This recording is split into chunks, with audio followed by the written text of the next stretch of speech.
ratificado lo que fue primero la resolución de un juez, después de una sala del Supremo Tribunal, donde se pretendía que fuera condenado, en este caso, un periodista por haber hecho algunos señalamientos, denuncias e incluso solo narrar algunos de los hechos en los que se vio involucrado un político. Me refiero al que fue diputado local por el Partido Verde Ecologista de México aquí en Jalisco, Enrique Aubry, y precisamente para que nos platique lo que representó pues esta batalla legal, tenemos en la línea al periodista Pedro Mellado, que pues es quien recibió en este caso la protección de la justicia federal y lo ampara y lo protege para efectos de que este caso pues no siga adelante y quede aquí. Buenas noches, Pedro Mellado. Buenas noches, Víctor. Me da mucho gusto platicar con tu auditorio sobre este tema. Fue un proceso que se inició con la denuncia que presentó Enrique Aubry el 13 de julio de 2016. A mí me fue notificada la demanda, perdón, es una demanda por la vía civil. Me fue notificada la demanda en enero del 2017 y de ahí en adelante empezaron a correr los términos del juicio en primera instancia, que quedó que fue asignado al juez cuarto de lo civil del primer partido judicial con sede en Zapopan, un señor que se llama Manuel Edgardo Servino Orozco. Él dictó sentencia en primera instancia el martes 9 de enero de 2018. El caso concreto es que la demanda de Enrique Aubry fue por presunto daño moral. Sí. Y tanto el juez de primera instancia, Manuel Edgardo Servino Orozco, el martes 9 de enero de 2018, como los magistrados que integraron la cuarta sala del Supremo Tribunal de Justicia, en este caso nos referimos a la cuarta sala del Supremo Tribunal de Justicia de Jalisco, que estuvo integrada por Luis Enrique Villanueva Gómez, magistrado en su carácter de presidente, por los magistrados José de Jesús Covarrubias Dueñas y Héctor Delfino León Garibay.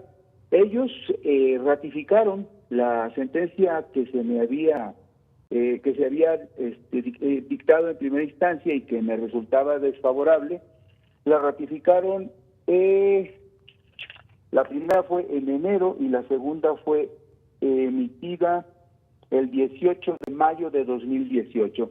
Las dos sentencias, la de primera y segunda instancia, fueron en el mismo sentido, que la parte actora, en este caso el entonces diputado Enrique Aubry, había probado con elementos fehacientes que yo le había causado daño moral.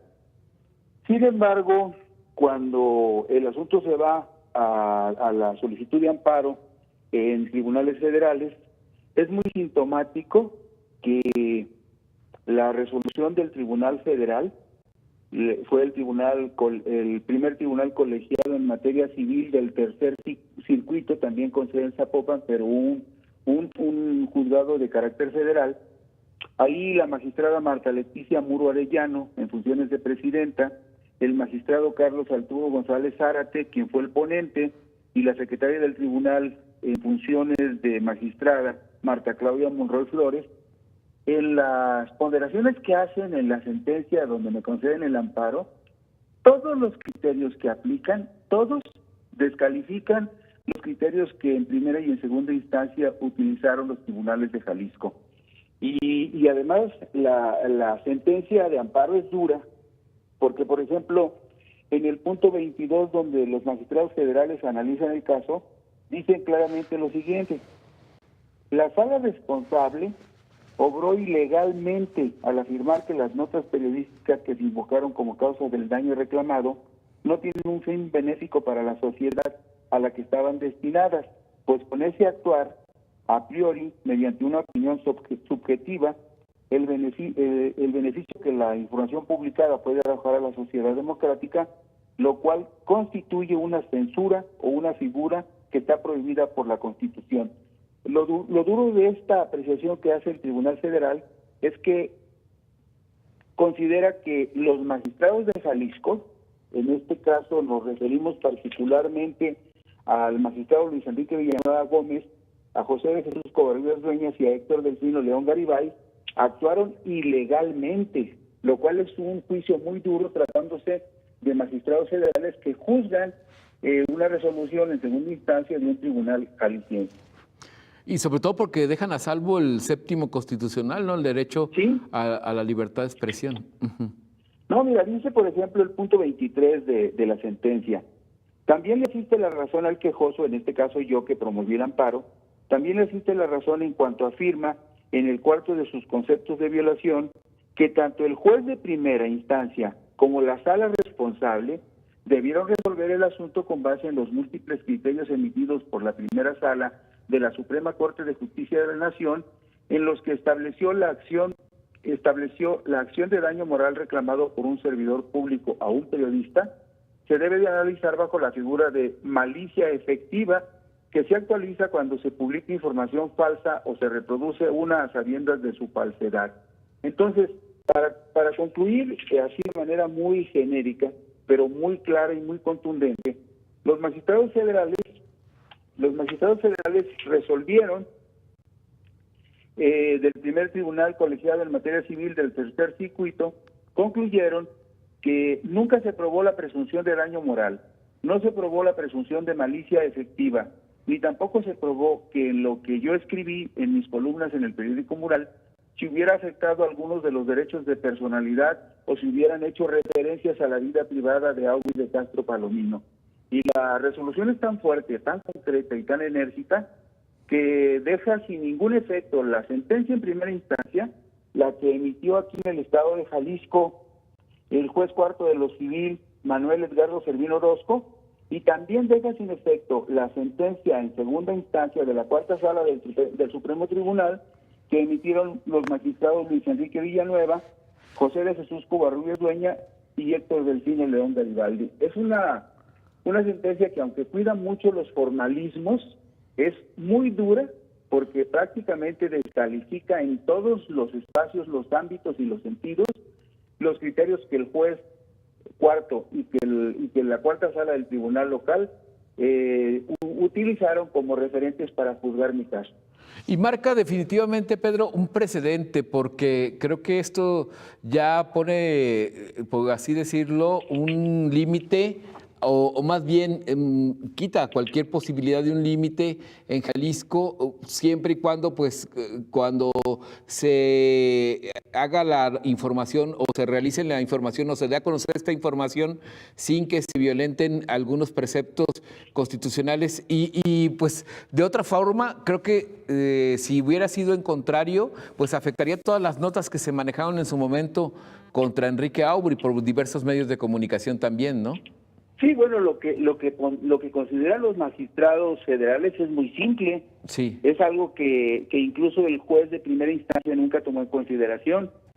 Si toda la información que se ha publicado en contra de Enrique Aubrey hubiese sido falsa, Aubrey hubiese tenido dos opciones. Primero, exigir su derecho de réplica a los medios que la han publicado y en segundo, entonces sí demandar a esos medios por daño moral si consideraba que la información que se publicó hubiese sido falsa.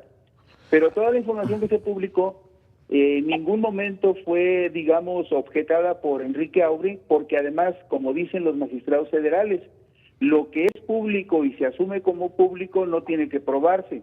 Exacto. En todo caso, Aubrey tendría que haber probado que hubo en mi trabajo lo que los magistrados consideran malicia efectiva o la intención deliberada de causar un daño.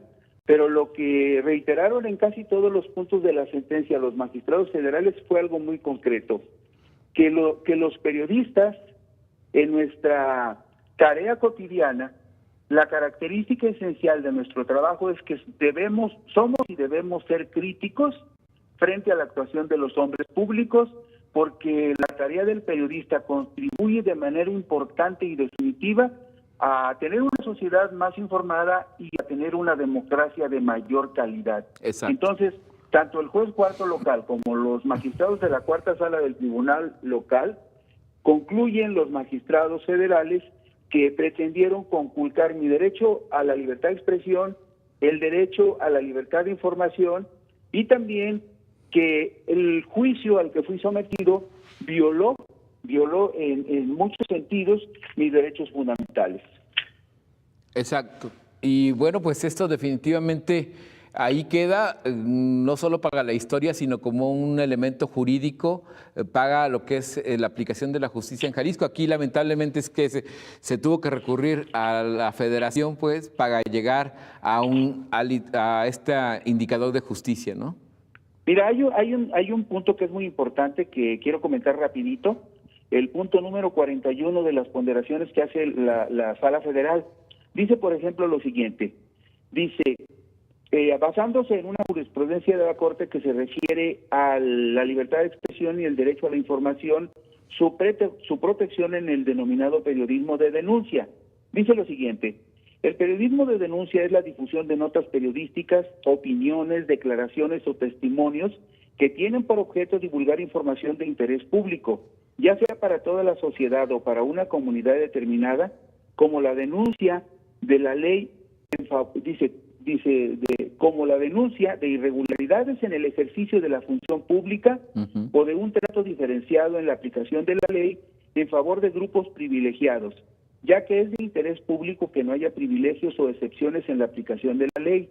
Por lo tanto, no se puede sancionar un escrutinio intenso por parte de la sociedad y de los profesionales de la prensa en aquellos casos en donde existan indicios de un trato privilegiado o diferenciado que no se justifica.